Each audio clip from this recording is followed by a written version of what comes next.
और से औरत। वली अम्मा 16 साल की एक लड़की थी। उसका जन्म विदेश में ही हुआ था। उसके माता पिता तमिलनाडु के एक गांव से रोजगार की तलाश में दक्षिण अफ्रीका चले गए थे। वहां उनकी फल सब्जी की एक दुकान थी।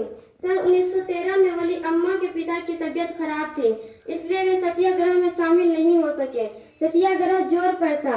अंग्रेज सरकार हिंदुस्तानियों के खिलाफ एक कानून लाई थी। इसका विरोध करने की वजह से बड़ी संख्या में भारतीय लोगों को जेल में डाला जा रहा था। अब तो गांधी जी की पत्नी कस्तूरबा भी आंदोलन में कूद पड़ी थी। वली अम्मा अपनी मां के साथ सत्याग्रह में शामिल हो गई।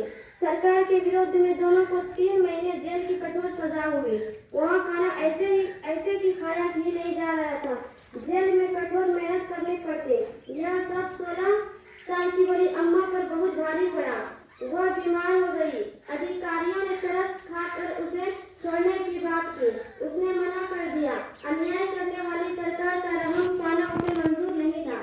जेल से छूटने तक उसकी हड्डियां निकल आई थी। उसने खाट पकड़ ली थी। गांधी जी वली अम्मा से मिलने पहुंचे। पूछा कि उसे जेल जाने का पछतावा तो नहीं है।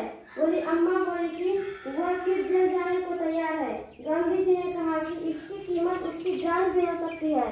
वली अम्मा बोली, इस देश के खातिर कौन मरना पसंद नहीं करेगा। इसके कुछ दिन बाद ही उसकी मौत हो गई। वली अम्मा ने गांधी जी को सिद्ध करके दिखाया कि हिम्मत और निडरता में औरतों और मर्दों से कम नहीं होती है। धन्यवाद।